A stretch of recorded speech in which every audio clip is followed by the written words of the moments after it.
for breaks. And as I told you, 5 minutes, it's not a lot of time, but we really want to make sure that we can start this closing ceremony on time. It has been an intense 4 days here at the World Data Forum, filled with information and inspiration, I'd say. Now there's less than an hour left for us, and we want to take this opportunity to hear from you, all the bright people that attended this forum, the community that is the reason why we came together here in Bern. So let's have a look.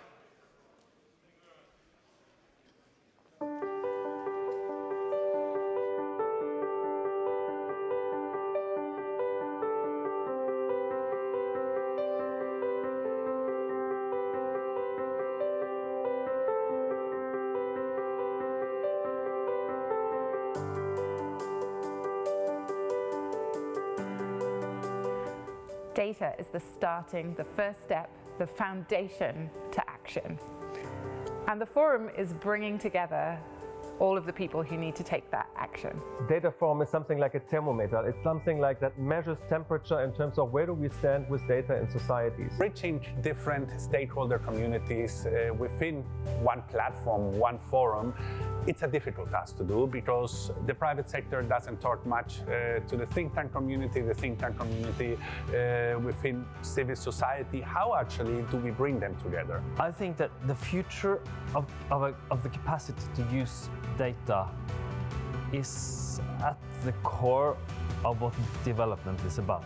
The speakers today, the gentleman from Rwanda, he said that we needed to create a space where a lot of the baseline in the information that's provided, that's needed when you're collecting, when you're analyzing data, that it's provided on a platform where people around the world can look and validate it. And just having like someone like Jose on the panel saying what it means for communities like people with disabilities to be left behind. We need to think about groups or people that do not have advocacy groups behind them. It's really very important, whether as data users, data producers from different regions, countries all over the world, in addition to being whether in the public sector or the private sector, academia, data, media also.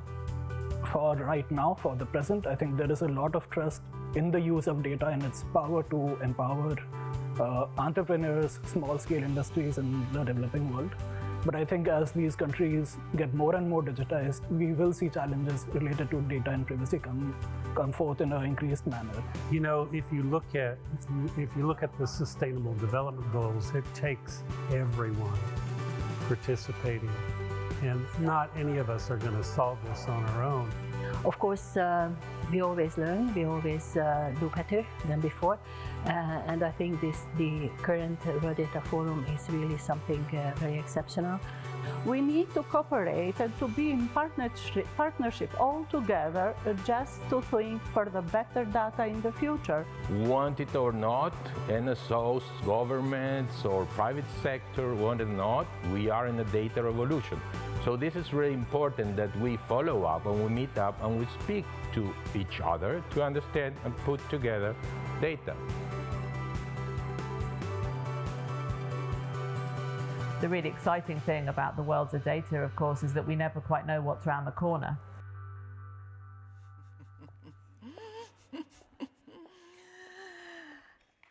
And we'll find out what's round the corner later on during our closing ceremony. But for now, it's my absolute pleasure to introduce the UN Deputy Secretary General Amina Mohammed, who joins us live. Please, the floor is yours.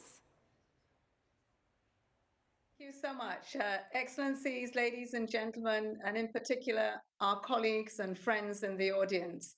It gives me great pleasure to join you at the closing of the World Data Forum. It indeed has been a very exciting 3 days. I want to begin by thanking the government of Switzerland for organizing and hosting this important event together with the United Nations family. Since its inception in 2017, the World Data Forum has brought together the data community to spur innovation, to build a community for data, and to mobilize support and strengthen data capacity for the 2030 Agenda and the Sustainable Development Goals.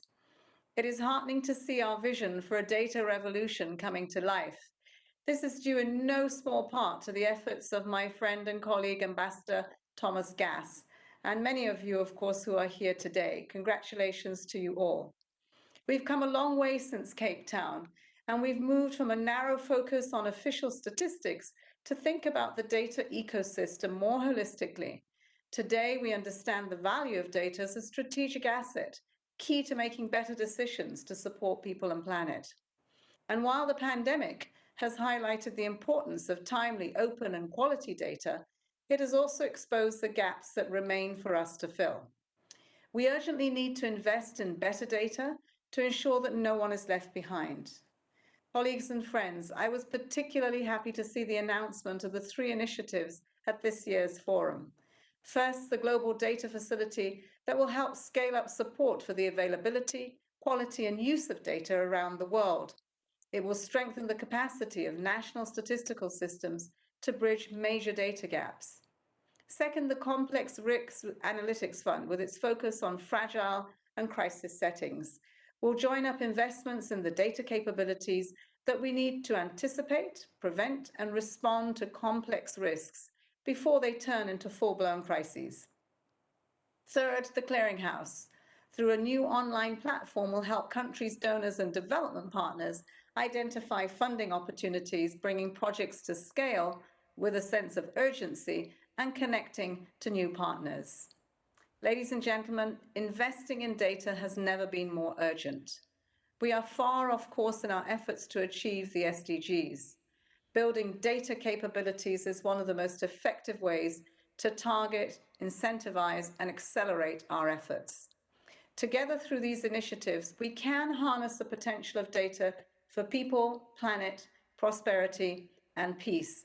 And I very much look forward to taking away the homework that you have brought to the fore, just listening to the voices in this last 3 minutes, for work to do, particularly at the country level. And the UN stands with you in its over 130 offices to make sure we bring this to reality at the country level to deliver on the 2030 agenda.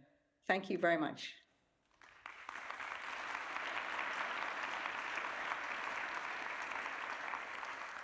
So, Deputy Secretary General, I hope you can hear the applause here in Bern for that statement. And you were saying that there's a lot of work to do to implement the SDGs. And of course, we're talking a lot here about the data revolution. So, what is the UN doing for the data revolution in the context of these SDGs? Well, thank you very much. I think, key first is understanding that data is power. It is the lifeblood of planning and investments. And it really does need to be made accessible to everyone so that it's a level playing field and that we can use data as a tool. We can use data for advocacy. We can use data to make the case for the most vulnerable and those who are missing or left behind. It is also important that we communicate. Thomas used to talk about data literacy, and it really is important that we're not just closing the digital divide now, because of course data can be gotten off satellites and so much more easily today, but that we do need to close the literacy divide on data. And I do remember late Hans Rosling, who really brought data to life for us and really explained the value of it. And I think from there, we have just stood on his shoulders and tried to make that much more real in the SDG moment that we have every year. This is where data really comes to life. And it also shows us the gaps. And so therefore, the following year, we get better at it. So in addition to what DESA does in anchoring our engagements at the country level, the Data for Now initiative was launched in 2019 and already yielding tangible results that we see with disaggregated data. So important to have that data disaggregated, because it's at that level that you know where to make the specific investments. And there you see efficiencies, you see co-creation and collaboration with our partners. Very important that we have been able, as a system around the Secretary General's data strategy, the UN produces the largest cohort of primary data. And yet perhaps others use it far more efficiently than we do. And I think that that's one of the things that we've been honest enough about to say, okay, how are we going to do better at this? And with over 44 agencies that we have in development, we're beginning now to make sure the platforms are interoperable, that we can actually make this work from global, regional to local level. And so that piece of work has gone quite far, and I hope that you'll see it lifts the picture for what we do on the SDGs and where these gaps are. Particularly as we're looking to recover from COVID, one would want to know, what have we been able to leapfrog? It's not all bad news. There is a silver lining in the COVID cloud, whether it relates to connectivity and what we've done online with education that we wouldn't have otherwise done, on social protection and cash transfers, on telemedicine. So there's some good news for what data has been able to do for us. It has also made a big, I think, ploy. We have been convening and advocating for more investments in data. And you will have seen that in the UN General Assembly as we spoke to energy transitions. If we don't know where those energy transitions are going to be and how that is going to attract and leverage financing, it will be very difficult. So we make the connection between why the investment in data and what the implications of no investment, but also the opportunities of that investment and how we can connect better what needs to happen to push the agenda forward. So many things, but I would say that today data, and because of the World Data Forum and what it spurs in other initiatives, has really opened up that space to be less political and much more constructive in its use and in the dividends that it pays off, because for every figure, for every percentage, we need to know there is a person behind that. There is an implication to the climate crisis behind it. And that's where I think we have the incentives and the impetus to do things more urgently. Well, thank you very, very much. And just to say that we really have seen here, I think, that the communities, the different communities want to work together. And that's so important that they come out of their silos and do that. Deputy Secretary Generals, thank you so much for joining us live today. Thank you.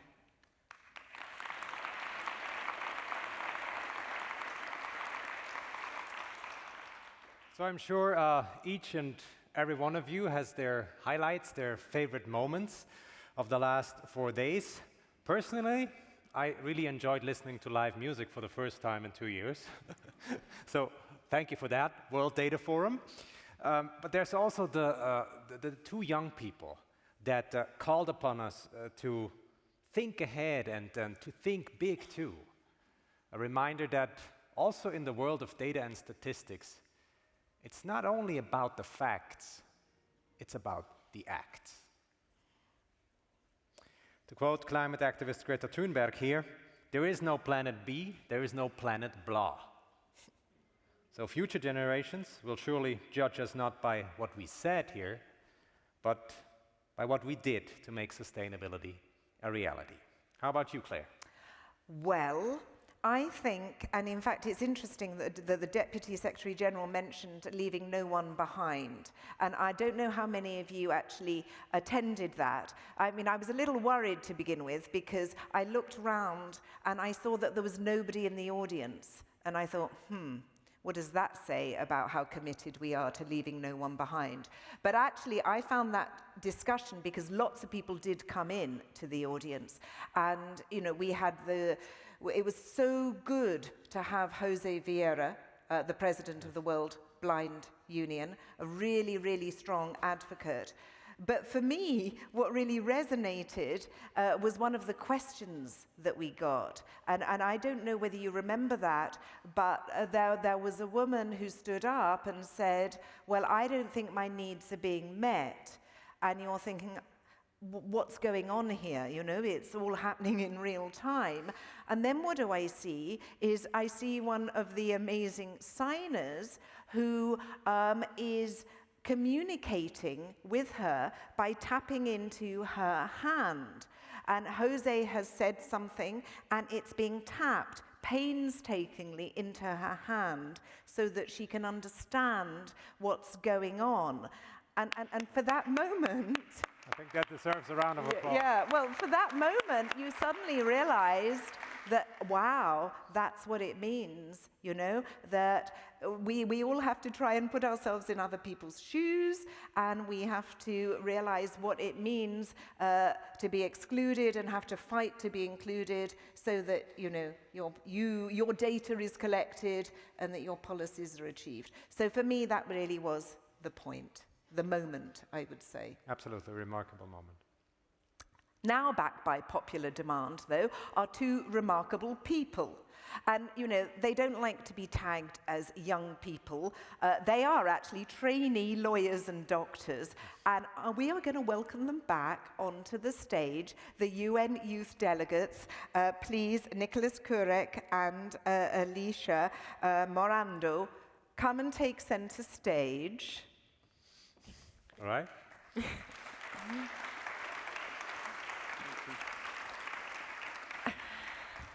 So, Alicia, you spoke about the importance of disaggregated data in our opening ceremony to make sure that people are counted, no matter their gender, age, or race. And you said, and that struck me, that it's important to make invisible people visible.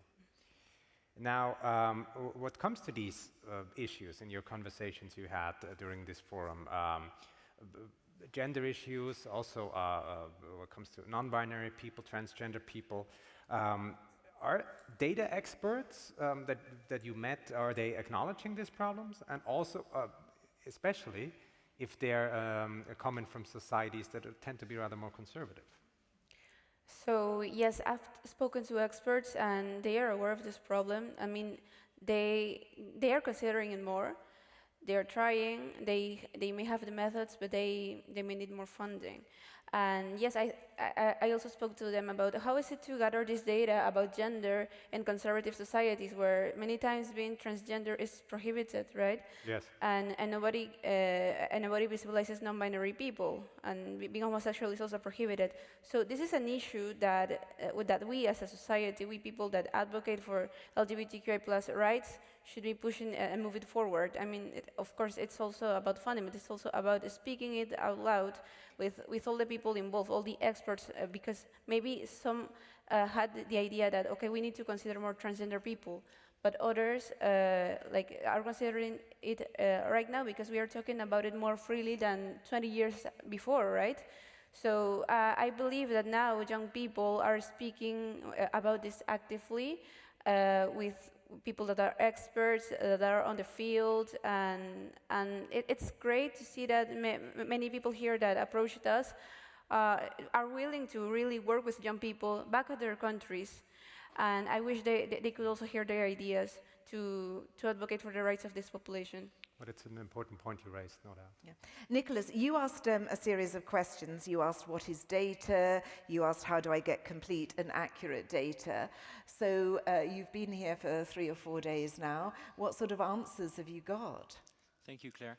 To my question on the accuracy of data, getting accurate data and complete data, I got good answers from a lot of experts, and this was a thing that came back in many discussions.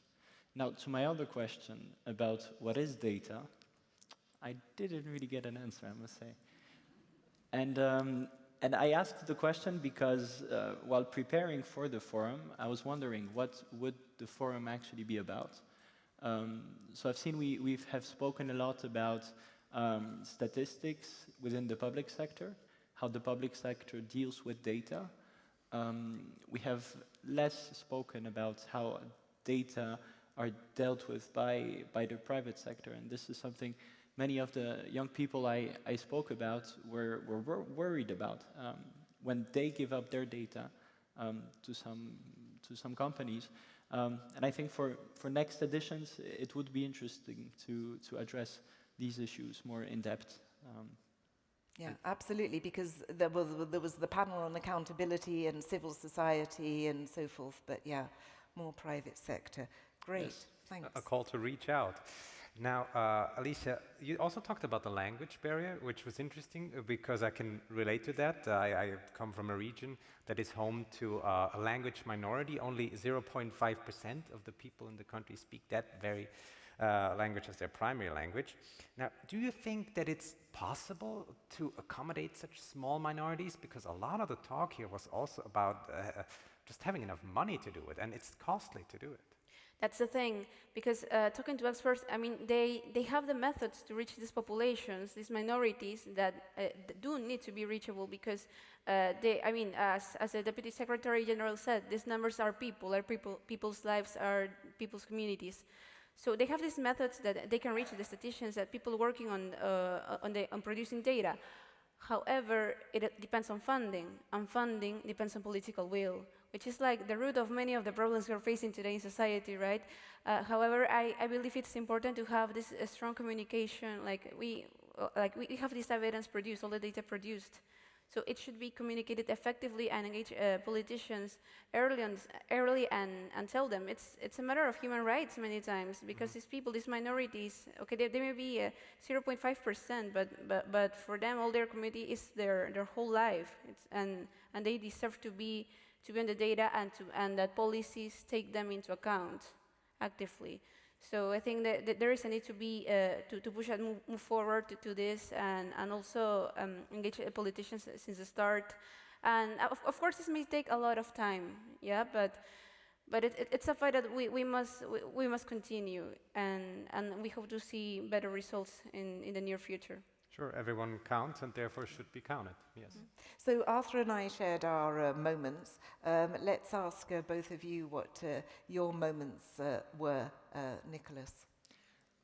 I was very pleased by how many of you came to us all throughout the forum, asking us about what is our mandate as UN Youth representatives, how you could engage with us, how you could engage with young people. This is very important to us, especially as we have those debates on quite technical matters, and this was very, very appreciated from my side. Thank you. Great. Alicia? I also can relate to what Nicola said. I was impressed by all the need for, the will for many of you experts from different sectors that are willing to participate, to engage young people in their countries and international level. So, for example, the UN Youth Delegate Program is something that is encouraged for all the countries to have one. And there are many people from many countries that told me, and is there a youth delegate from my country? It's like, sadly, no. But it's something that must be engaged. And even if there's no youth delegate in your country, there are a lot of young people that are already working tirelessly and have great ideas, and you can work with them. And this is something that also was discussed during the event. Like, we should work with the people, not for the people. Like, engaging them actively in the conversation, and looking at what do they understand by data? What do they understand by the prevention and control for COVID? You need to know what the people understand from you, not like only working for them without having some feedback. And this is the same for working when working with young people. And I'm sure that if we could engage young people in all the in policy making, in data and evidence, I'm sure we would have better results. And I actively want to encourage everyone present here, please reach out to the young people in your countries, whether you have youth delegate program or not, because really we have great ideas, but we want to be listened. Absolutely, and thank you for reaching out and coming here to represent those millions of voices that are out there. Thank you, Alicia Maldonado and Nicolas Kurek. Thank you.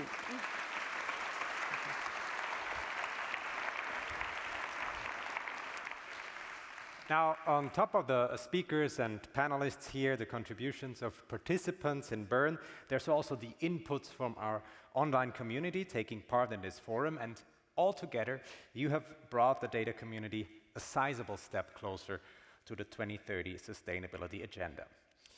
To underscore this, we will now witness the official presentation of the Bern Data Compact for a Decade of Action. Here's the launch video.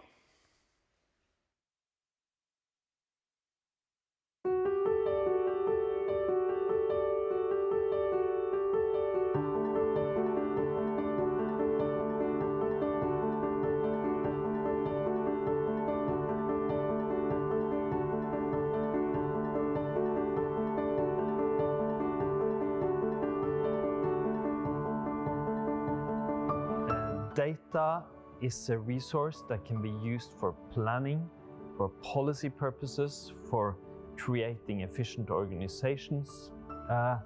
So building the capacity, the infrastructure to use data is at the core of what international development is about. I think we need to think harder about how regulatory institutions that are now going to start implementing privacy legislation in many countries are actually going to have the capability to deal with some of these issues, because the use of data is very dynamic, it's very innovative, and regulatory agencies like the data protection authorities in many of these countries are going to find it harder and harder to keep up with what's going on. Like the UN Secretary General says, let's build back beta, let's build back data, let's build back with beta data, let's build back with beta data trusted by humans to solve our problems.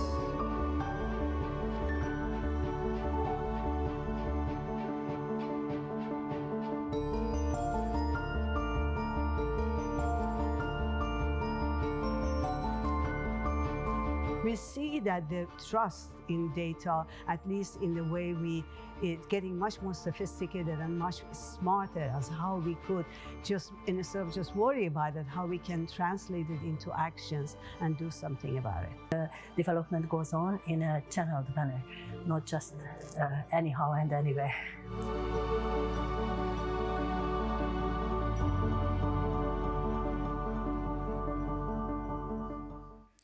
To talk more about the Bern Data Compact, please welcome Francesca Perucci of the UN Statistics Division and Ambassador Thomas Gass, head of the South Cooperation Department in the Swiss government.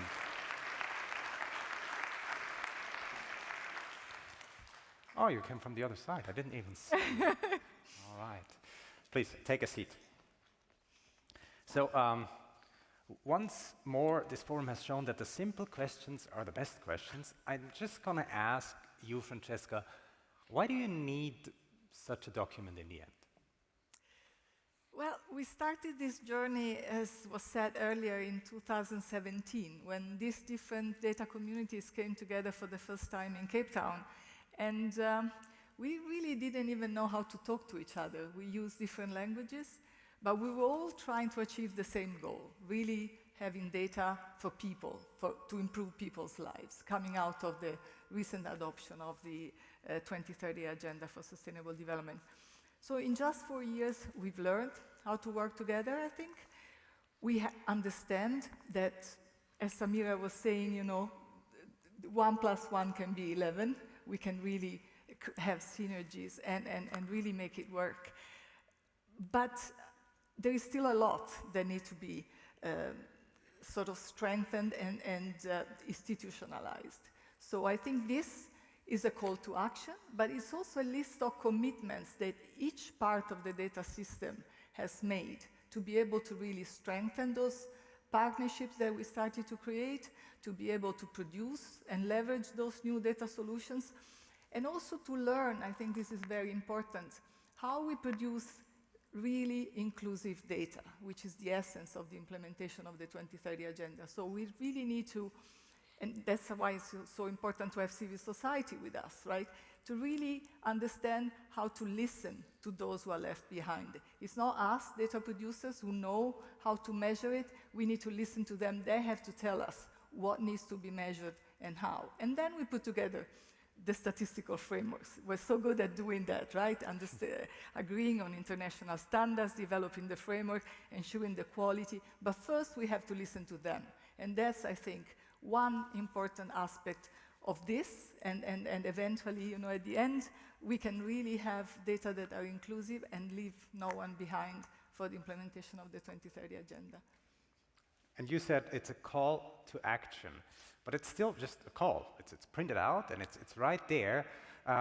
But Thomas, I mean, does it really help to strengthen the social contract between states and their citizens to really achieve the Sustainable Development Agenda? I think that this community needs to realize the power that it has. If states are really to be accountable to their people, they need data. They need information. We go, when we see a big building being built in front of our house, we can easily find who's building it and why and how much she's paying, etc. If it's blocking the sun. Exactly. So this is all about power. You guys, we have it in our hands to give that power to the people. Now, we are nearly halfway to the 2030 mark to achieve the SDGs. We are only going to be able to do that if everybody gets involved. I think it's Clint Brown who said that just now on the video. Yes, on the video. Now, how are they going to get involved if they don't know, if they don't have the data? So yes, our data has to go to the decision makers, we have to do better steering, etc. But from a development agency perspective, hey, we have to put the data into the hands of the people so that they get involved, so that they can contribute, and so that they can hold us duty bearers, accountable. And all of here, you're really good in measuring things. I noticed that. So, one last question, Francesca. How do you measure the success of a conference like this? Well, I think what we heard today, the commitment by the major partners, the World Bank, the Bear Network with the clearinghouse, the Secretary General with the new fund, I think that's a success. People are, out there are listening, and they understand that we need better investments, smarter investments, so that's already a success.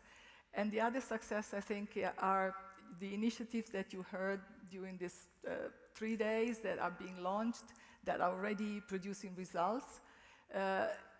And I think this is a success. This is the result of inputs from all the people that you see in the room and the ones who are listening to us around the world. And it's really each part of the data ecosystem committing to do their share. And each has a role to play that is terribly important. But we really have to do it together. It cannot be the National Statistical Office or the National Statistical System alone. It has to be, or the private sector alone, right? You need to leverage all the data sets, and you need to use the existing frameworks and the existing legal frameworks also to protect data rights, to protect confidentiality, to ensure that data can be trusted, that data are the quality that you need. So it's the fact that we're here together and that we're now really showing the results of what we've been able to do in this last 4 or 5 years, I think, is a success. But we need this to really fulfill the commitments. And this is not a political document. It's nothing negotiated. It's just what we together have agreed that we should be doing in the next few years, going to the next forum.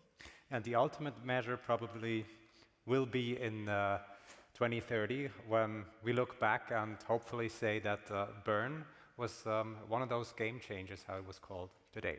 Thanks a lot, Francesca Berrucci and Thomas Gass.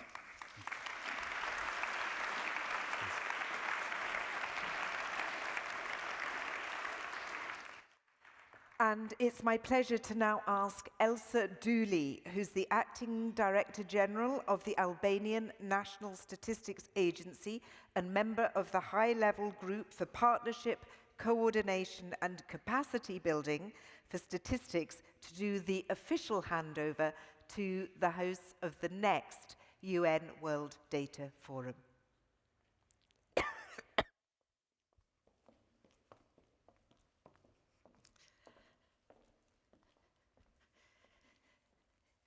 It's really my pleasure, as on behalf of the high-level group for partnership, coordination and capacity building for statistics for 2030 Agenda for Sustainable Development, I have the pleasure to announce the 2 next cities host the United Nations World Data Forum. In April 2023, the 4th UN Data Forum will be hosted in Zhengzhou province in China, and the 5th UN World Data Forum will be hosted in Medellin, Colombia.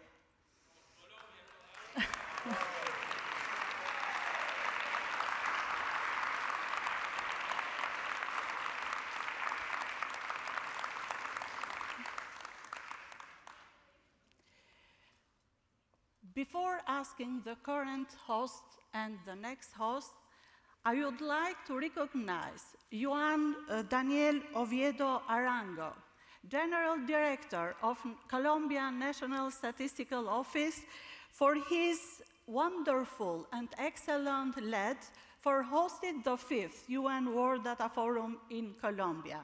Please, Juan, if you want to say something for this.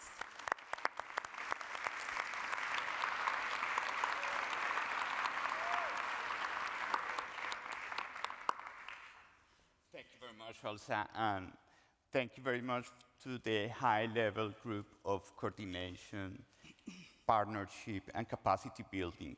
I believe that in Colombia is completely convinced that there is a momentum to move from learning from difficulties in this pandemic to or towards capitalizing on opportunities of cooperation, coordination, partnership, and capacity building.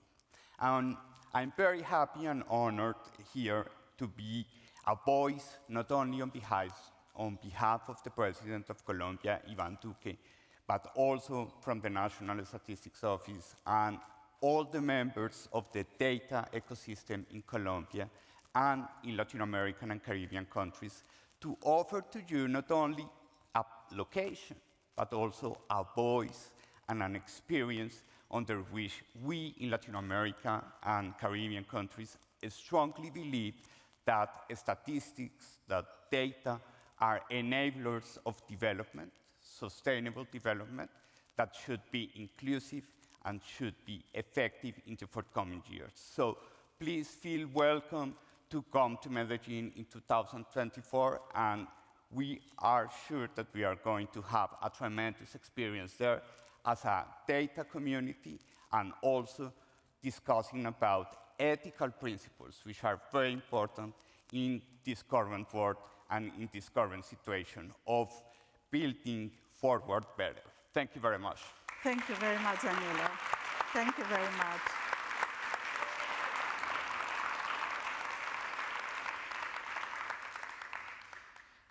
And now I have the pleasure to invite the official handover, Mr. George Simon Ulrich, the General Director of Swiss Federal Statistical Office, our gracious hostess.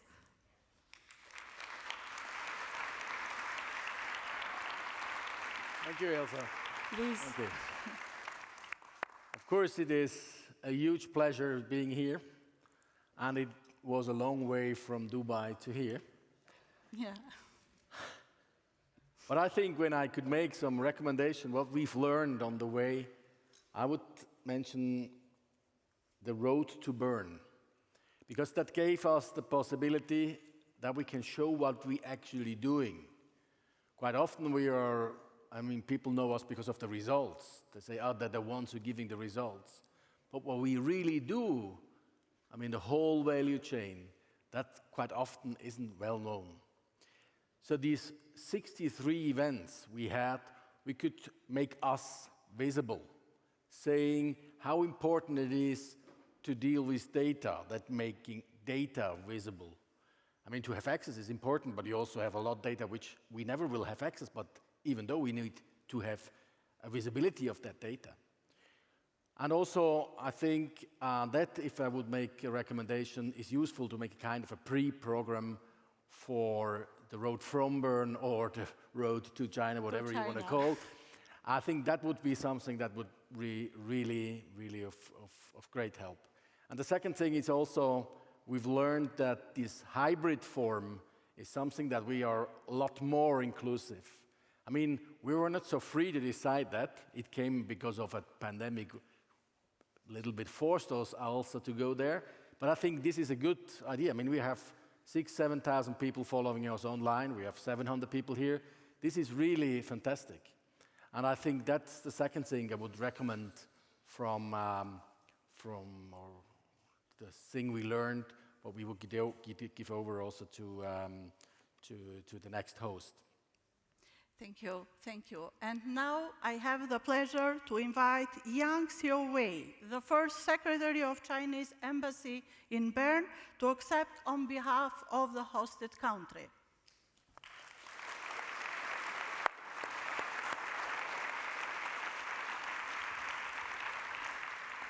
Hello, everyone. Thank you. I'm very pleased to be here as a representative of Chinese Embassy and the Chinese National Bureau of Statistics.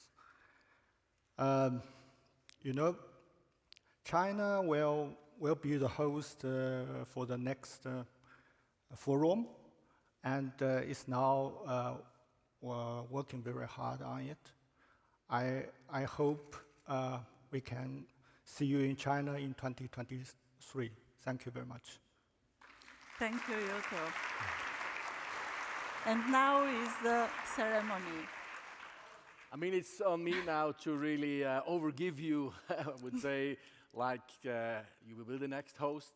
One of the gifts we want to give you is that we already made a kind of sustainable concept how to do a conference in a sustainable way. This is one of the gifts we think it's maybe good to Thank you overtake. very much. But the second, a tangible thing, I mean, if you think about Switzerland, in Dubai, we got a huge bird as a symbol, give over the host, and we took something that we thought, what can you recognize when you think about Switzerland? And this is a little surprise. Maybe you find it out when I go back here, and you listen well.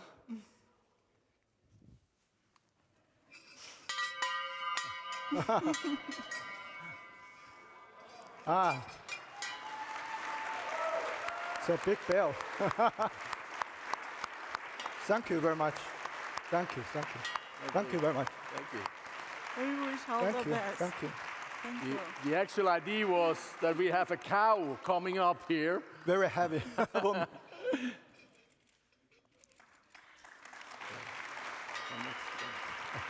Make a photo together. Yeah. Yes. Ring the bell. Like this, you have it hold it here. Okay.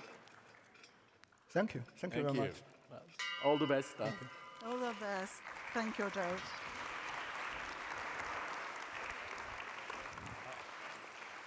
Oh, sorry. They're going to hear you all the way to the embassy when you walk home with this. Now, this forum, all this would never be possible if it weren't for the hard work of the people at the UN Statistics Division. So many folks that we can literally count on. Here on their behalf now is the head of UN Stats, Stefan Schweinfest.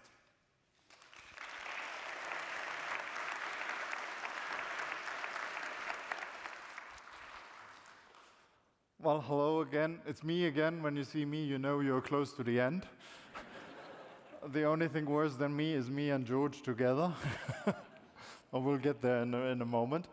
When my little nephew asked me, what are you actually doing there when you work for the UN? And I said, I'm going to a big conference and we are going to talk for 3 days about data and statistics.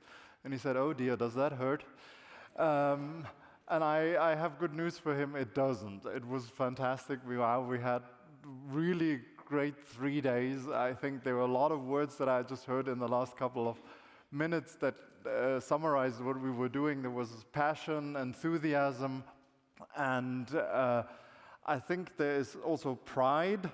And I have to give you a couple of numbers because we were so many. I mean, I would be a bad statistician if I didn't read the numbers. We had 6,983 active profiles on the platform, almost 17,000 messages, 431 community board topics, and 306 photos, and 145 meetups created. I want to know what happened at all of these meetups here.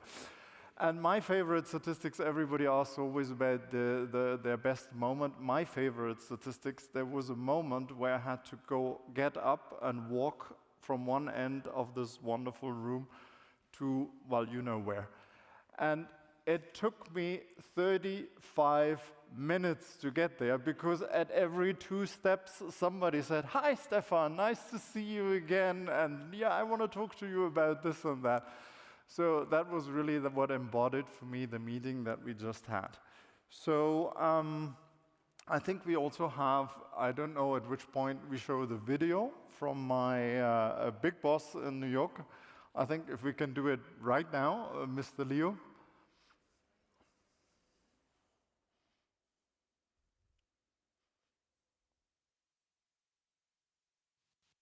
Excellencies, distinguished participants, ladies and gentlemen, good afternoon. It is my great pleasure to be with you today, even if remotely, as we conclude these productive 3 days of discussions among data communities. Your important work is helping to advance cutting-edge data solutions and boost partnerships to improve statistics and data capacities in countries. As the world continues to face the devastating impacts of the COVID-19 pandemic, the need to harness the power of data is more urgent than ever. The transformational changes are needed, and timely, high quality, and open data are essential. Decision makers should treat data as a strategic asset and a priority in building back better. Increased data financing is needed from both international and domestic resources. In his newly released report, Our Common Agenda, the UN Secretary General Antonio Guterres stresses the centrality of data, including for improving our preparedness and resilience to address future crises. The work and the contributions of the data community are invaluable. Allow me to express my sincere appreciation to the numerous data experts, partners, national statistics offices, international regional agencies, and donors who have contributed to this event. I also thank the government of Switzerland and the Federal Statistical Office for their generous support and wonderful organization of this gathering. Let us continue our efforts to advance the data agenda, express the commitment of the United Nations and my department, the UN DASA, to continue to put data at the center of our work. Let us together strengthen statistical capacities and ensure that all countries have the data they need to make good on the promises we made with the 2030 Agenda. I thank you.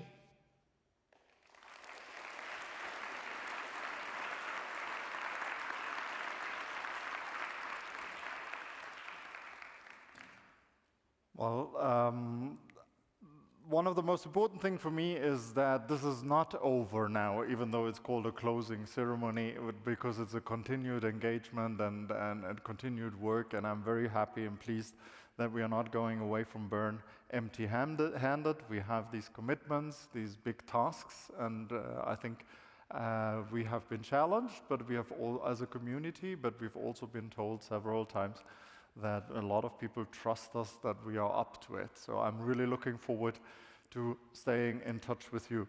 Now, I have to thank, of course, a lot of people. Let me start, of course, with the Swiss hosts. I mean, you have done the best Olympics, the best World Data Forum ever.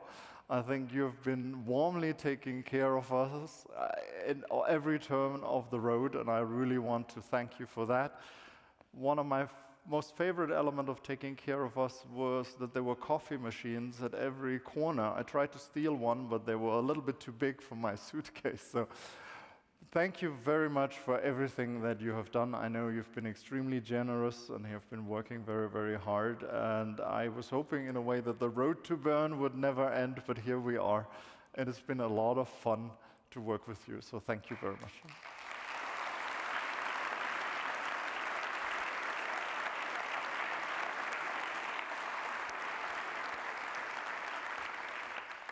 I have to thank the high-level group that is overseeing the organization of, represented by Ola and Elsa.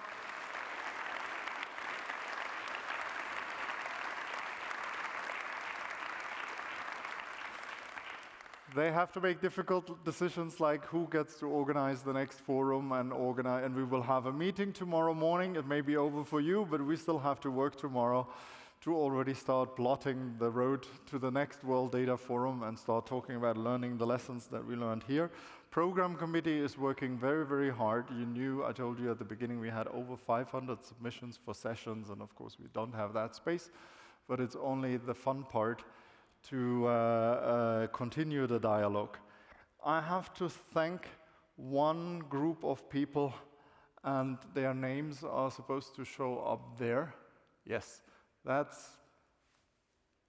I was not supposed to say my team, because I was told I'm part of that team too.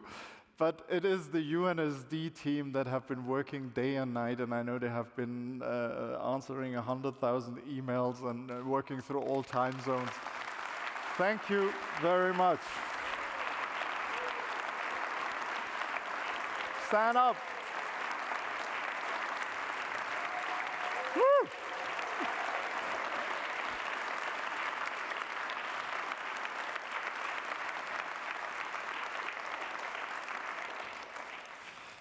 I've said it 100 times, but I say it one more time. I'm only the director. I couldn't do anything if I didn't have these wonderful people right behind me.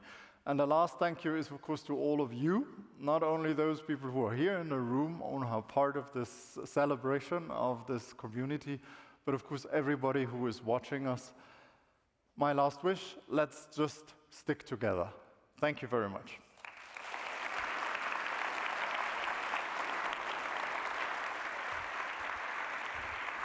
So thank you very much, Stefan. Arthur, introduce you. From my part, I'd like to say it was an absolute joy to work with the Swiss, effective, efficient, and full of humor. So danke vielmal.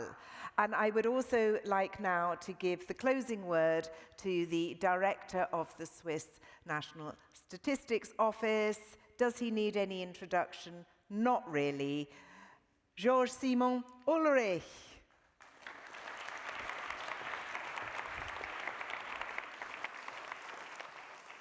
Thank you very much. We're coming to an end. It's the closing. You were saying it was the best UN World Forum ever. I would formulate it a bit differently.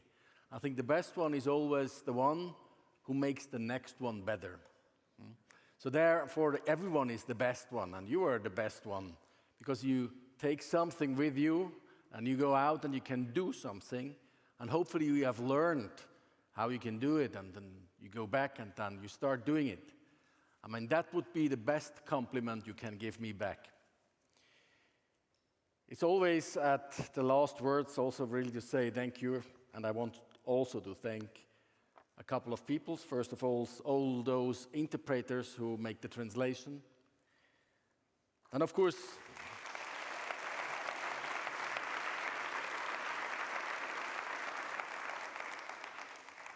the venue Kursaal, Hardecker, the one who really made all this possible technically, everything was working well. Thank you very much.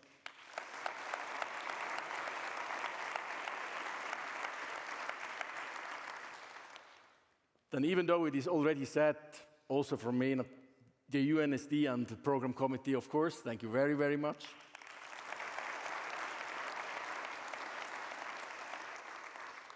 Then the EDA event, who made that possible also. It was not only the statistical office, it was also EDA event together.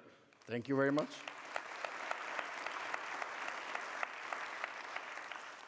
Then, of course, the city of Bern.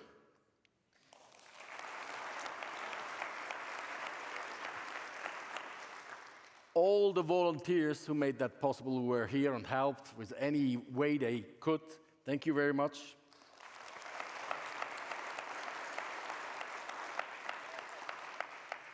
Then, of course, the two moderators, Claire and Arthur.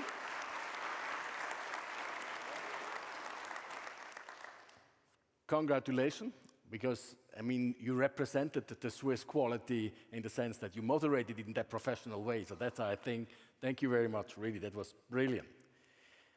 And last but not least, I want also to thank the whole team from the Road to Bern, the team of Benny Rotten. Without Benny Rotten, this wouldn't have happened here, so thank you very much, the whole team. They're over there.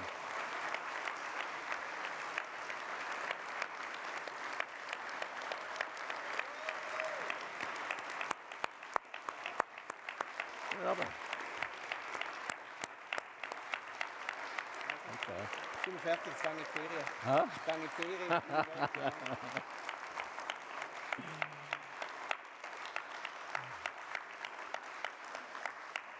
You can see the name up here. All those people helped on the team from Benny, and Benny just told me now I go to holiday. And I've heard where you go to Nepal, huh? And then you come back and then you tell us what we can do on the realm of data for Nepal. No, but I want to say thank you all. I mean, you are actually the ones who are doing this. When you go home and you have learned something, this was the aim. We have to thank everyone who is here and everybody who was online participating. This was really fantastic. The last thing we can do for those who are here is that we have also a little meet and chairs outside, that we can have a drink, can have a talk to each other, and that was it. I say thank you very much, and also Stefan, of course, thank you very, very much for the whole thing.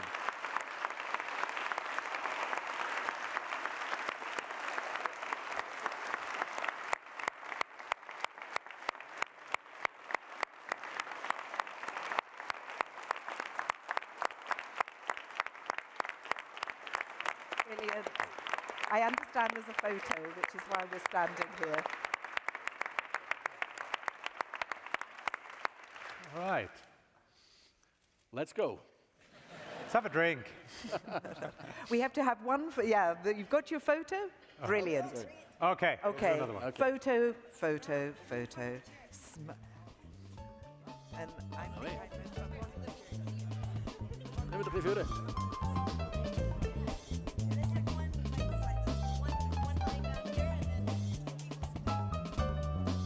Die grootste vuren.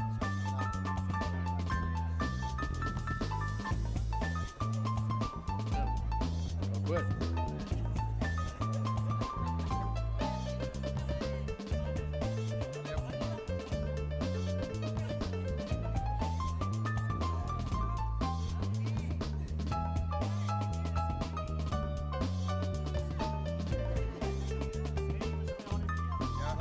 Mit dem Regenschirm wieder bitte. Ja, ja, genau.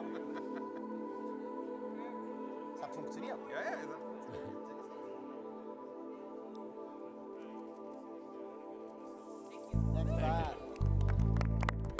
Dank u wel.